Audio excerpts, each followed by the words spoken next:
It's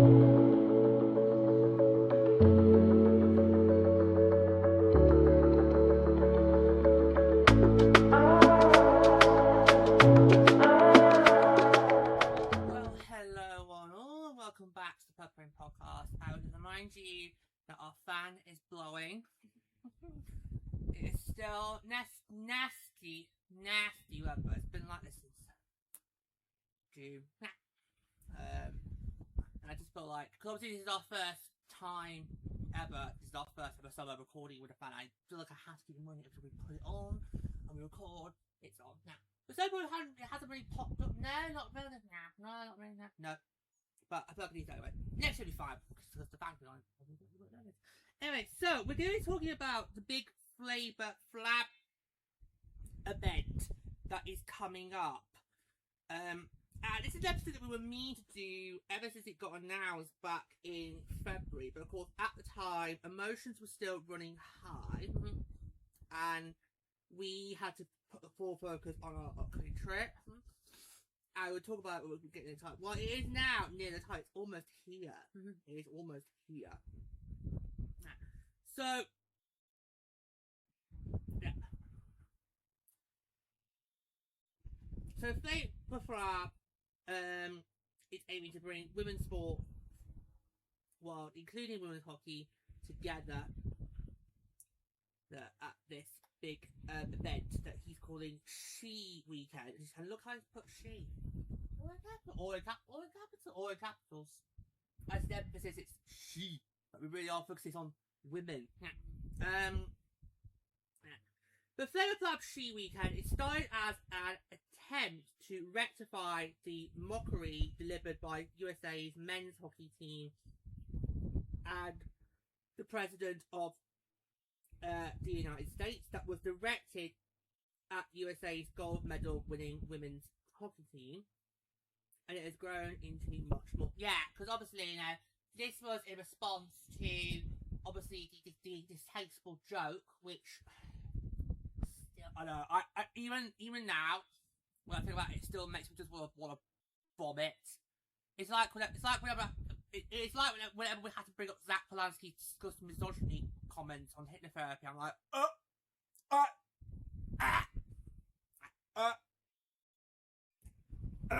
know. Such a shame he turned out to be a wrong one, because I think you easily could have gone on his podcast and talk about the league, George. I know. No. Yeah. And of course, obviously, with the distasteful joke, we, of course, did get divided on should we not cover it on the podcast. Because you two, and me, on the Monday, before we found out about it all, on the Monday, you two were like, we must do an episode, and I was like, no. And then on the Wednesday, it all changed when emotions really heightened up amongst all three of us. And then eventually I did decide to then record one the week after, and it was really hard to do, but I got through it. Yeah, I think you did it brilliant, Joy, because I think you managed to, because you didn't want to basically do it and give the US administration power. You did not want to give the power to the Republicans, but I think you did it a brilliant way, that you didn't really insult the person doing it. You mainly insulted the joke, because I think you did it quite pretty well. Thank you. But Flav, who I had not heard of, and I'm still not familiar with, so if anybody wants to let me know in the comments or by the show's email who this guy is and what his involvement has been in women's hockey, then please do let me know, because that would be really helpful. Yeah.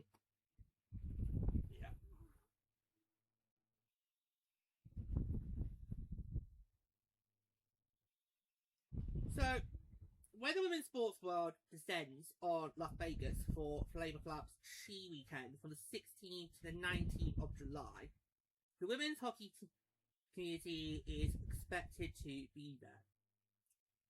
So, here we go. Flav is a Rock and Roll Hall of Fame inductee for his career as a musician. But as Forbes wrote, over the past 2 years, Flav has quietly been building a different reputation as an advocate for equity in women's sports. Well, I've been a loud and proud women's hockey advocate for all my life. You get back back to the queue flavor. Back to the queue. You can't do it quietly. No. Sorry, if you're gonna be an advocate for women's sports, any form of women's sports, you've got to be loud, bold, and proud, just like we have. I mean, we've made nearly 300 episodes of these bad girls by now.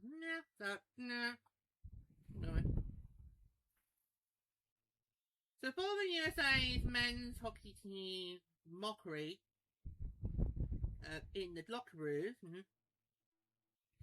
with the FBI Director General getting absolutely pissed when he should be doing his job. Yep. Oh, yeah. Didn't he have the phone? Wasn't he one that had the president on the phone? He was.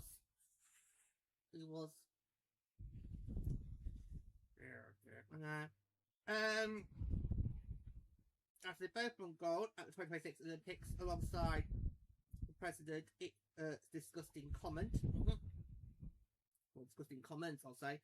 It wasn't the individuals who made women's hockey the butt of their joke who stepped up to make the situation better. It was Flav.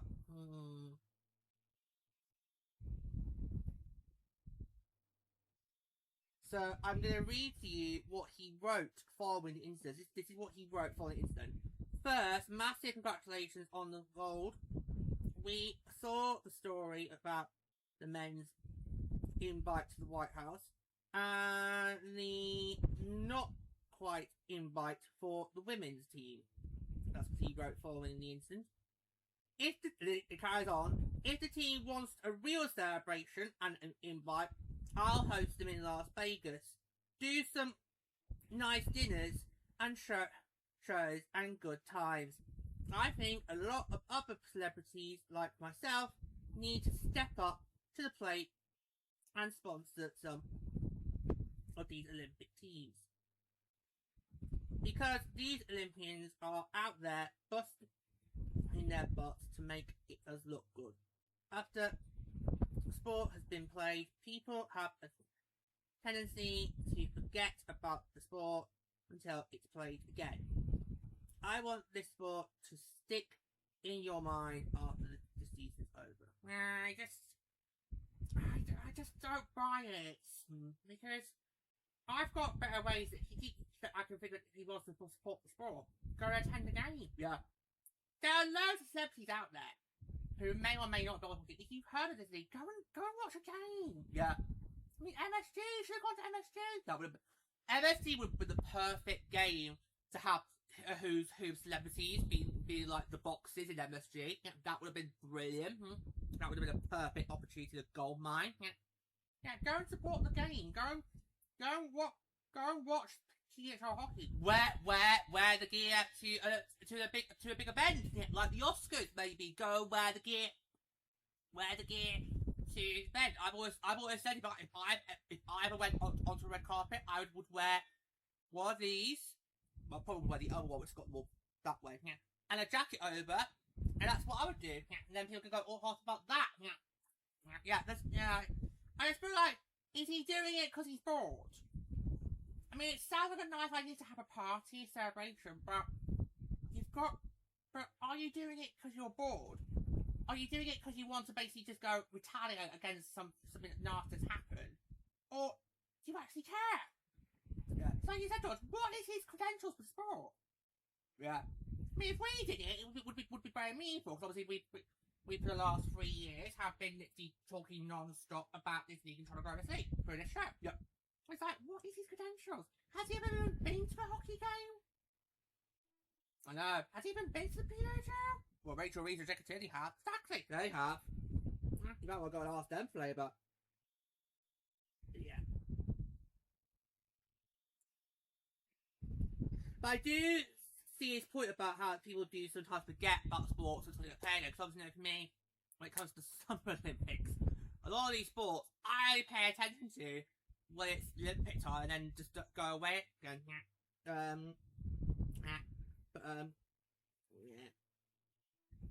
So from that moment on, facilitated by USA's women's hockey team and the disrespect they shown by USA's men's hockey team and the President of the United States, Flav's support for women's hockey and women's sport skyrocketed to new levels. The event in Las Vegas comes little over 6-8 weeks since Las Vegas was awarded a team? Yeah, roughly. 2 months, actually. 2 months. Oh! Yeah. So it comes just 2 months, so 8 weeks, after Las Vegas was announced as a site for a PHL expansion team for the 2026-27 season. Well, I think we need to have some of their prospects there. So PHL Las Vegas needs some of their signings and their prospects. Okay, we'll keep an eye out for that. Obviously, I do follow all the PHL team socials, so if Las Vegas do see anything from that, we'll see it and we'll report back on it. The weekend will include a parade down the Las Vegas Strip, concerts and celebrations honoring women's Olympians. So, how are we feeling about this as an idea? Because I remember back in February at the time thinking, oh, it sounds like a good idea, yes. But now we're kind of, arriving at it, I'm now thinking, well, as I said, how legitimate is this event really? Because we don't know the guy. We don't know if he's ever been involved with hockey before. We don't even know what his resume is when it comes to applications in the sport. Right, it's nothing compared to your resume, George. Exactly. Exactly. It's nothing compared to George's resume. I mean, almost 300 episodes of this.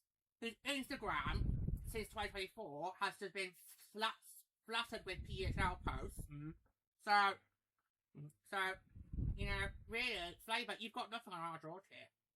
Yeah, I could easily hold a bit of what wanted to do that. Would raise funds to help, women's programs in the sport. That's what I would do. Wouldn't just go hold a massive party in Las Vegas because I feel like it. Got nothing to do for another 4 or 5 months. Just, I am still intrigued by it, but I feel like the intrigue is kind of, fizzled. It's got away because,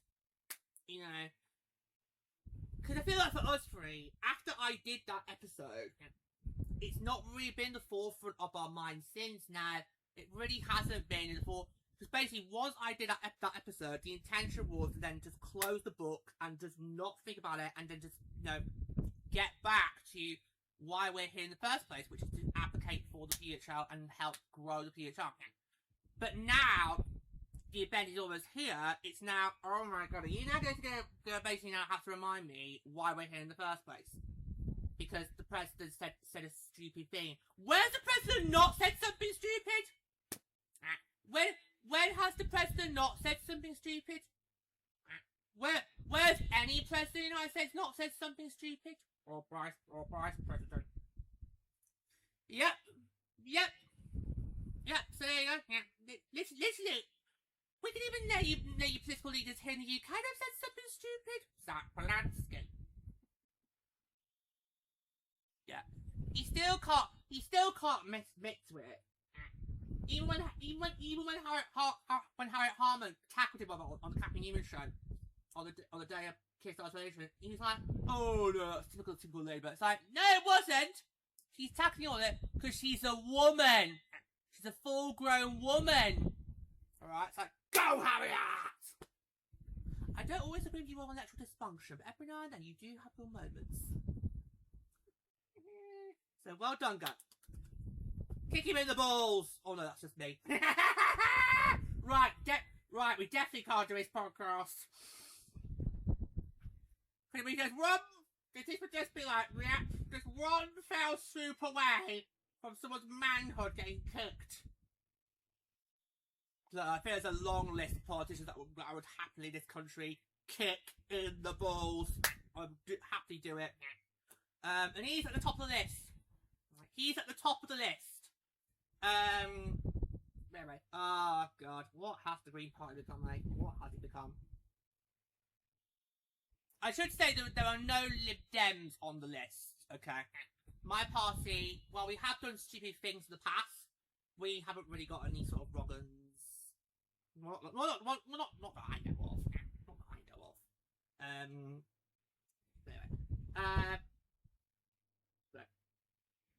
So, I just feel like now,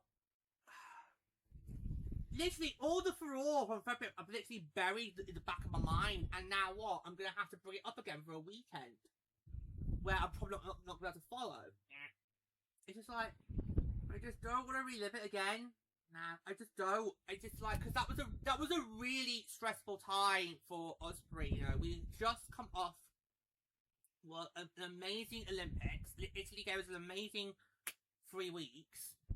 We should have still been in the glow, basking in the glow of the women's team getting that gold medal because it was such a dominant display forwards. And then what happens on a Monday?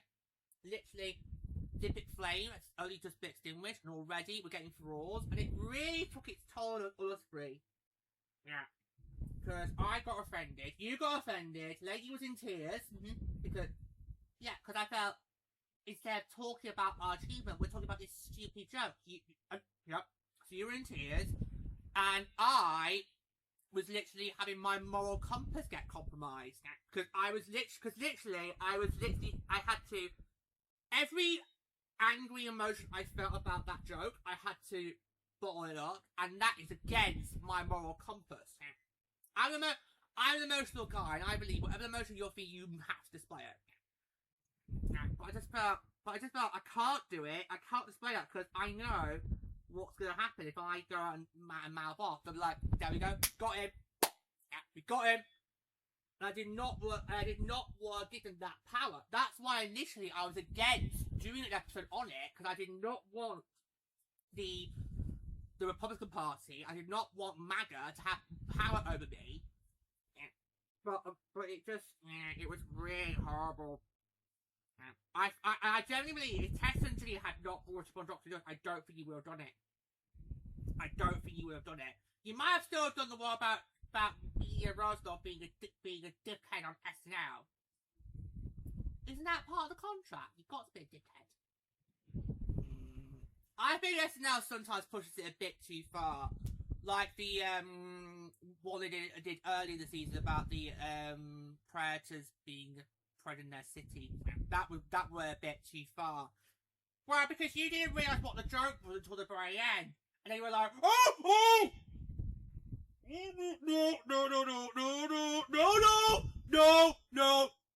No, that's not funny. No. It's like, oh, yeah. It was like, oh.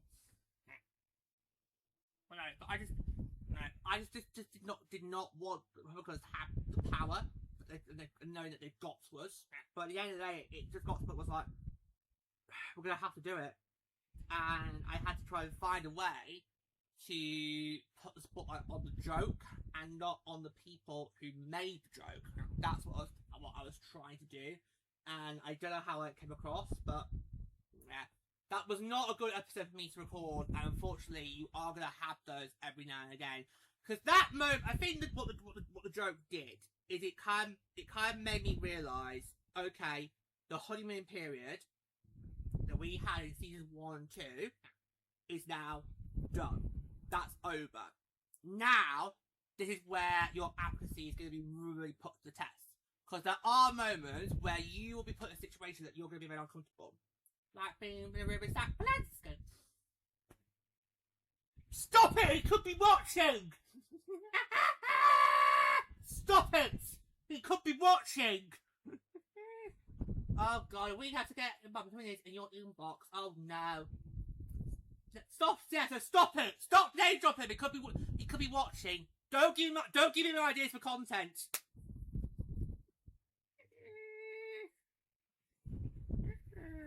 God.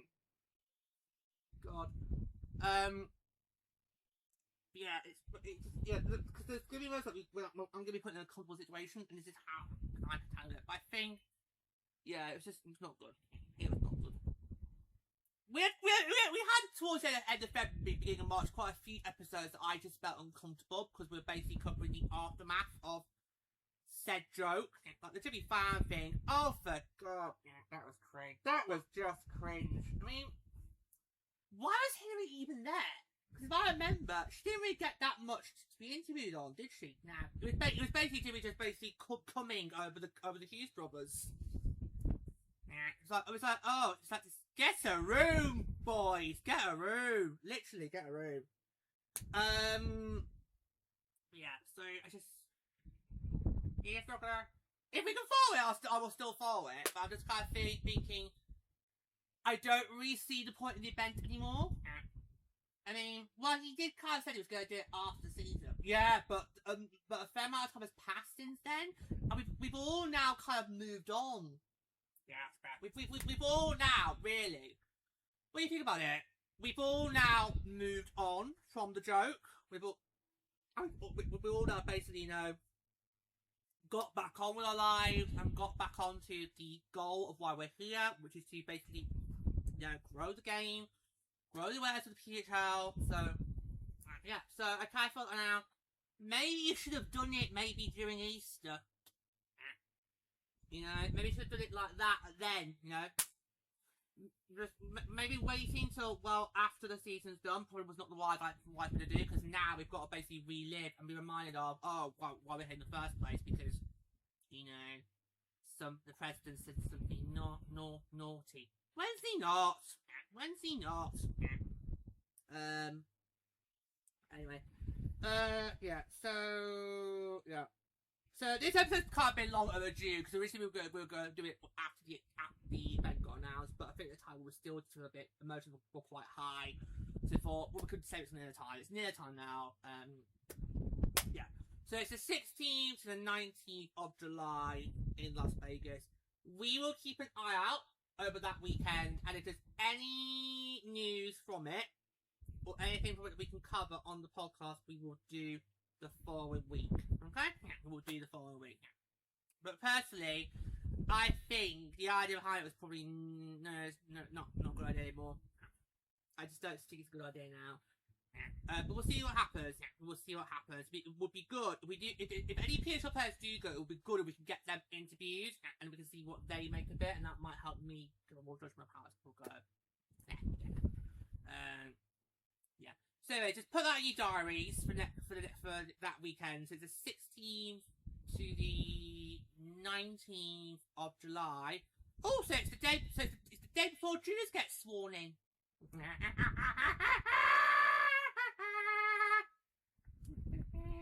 Because on the 16th, that's when his so-called contest will close.